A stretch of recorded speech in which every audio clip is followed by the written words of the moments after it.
नमस्कार बंधुगण आज विशेष वीडियो को आपको स्वागत। बंधुगण देखते कि महाशिवरात्रि दिन आम समस्ते बहुत श्रद्धा और भक्तिर सह महादेवर पूजा कर उपवास रखि था किंतु आप जानते कि पूजा समय आम अजाणतार एमती किसी भूल कर बसु जहाद्वारा शिव पूजार संपूर्ण फल आमको मिल न था कि शास्त्र अनुजाई वर्जनीय अटे। आसतु आज भिडियो आम जाना महाशिवरात्रि क्यों भूल बिल्कुल करवा उचित नुहे। तो प्रथम भूल जोटा आप करेंगे ना ताकि तुलसी पत्र व्यवहार करूँ ना।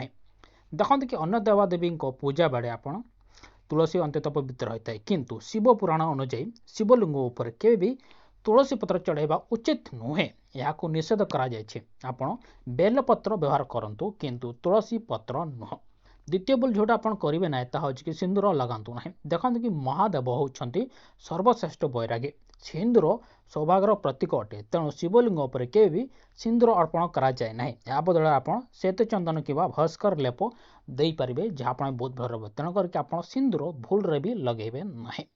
तृतीय हूँ कि भंगा बा खंडित चाउल व्यवहार आम प्रायतः पूजार अरुआ चाउल व्यवहार करूँ किंतु ध्यान रखिए जे शिवलिंग उपर चढ़ावा बेले जेपरी भंगा बा खंडित हो नथिबा दरकार केवल गोटा अरुआ चाउल बा अक्षत ही अर्पण आप करूँ जहाँ बहुत भल रहा। चतुर्थ भूल जोटा आप करेंगे ना कि आप शंख व्यवहार निवृत्त रुहतु। देखते कि भगवान शिव शंखचूड़ नामक एक राक्षस को बध करते जार अस्थिर शंकर उत्पत्ति होता बोली पुराण वर्णित अच्छी तेणु शिव पूजार शंख बजाइबा कि शंख द्वारा जलाभिषेक करने संपूर्ण भूल अटे तेणुक आप चतुर्थ भूल करेंगे ना। एवं देखिए आपंकर पंचम भूल देखते कि क्षीर तंबा पात्र व्यवहार करूँ ना। देखते कि बंधुगण जलाभिषेक तंबा बा तंबा गड़ू बहुत शुभ होता है किंतु केवे भी तंबा पात्र क्षीर रखी शिवलिंग उपर ढाणु ना। आयुर्वेद और शास्त्र अनुजाई तंबा स्पर्श आसिले क्षीर दूषित हो जाए। क्षीर ढाड़ा आप पितल रूपा कि माटी पात्र व्यवहार करें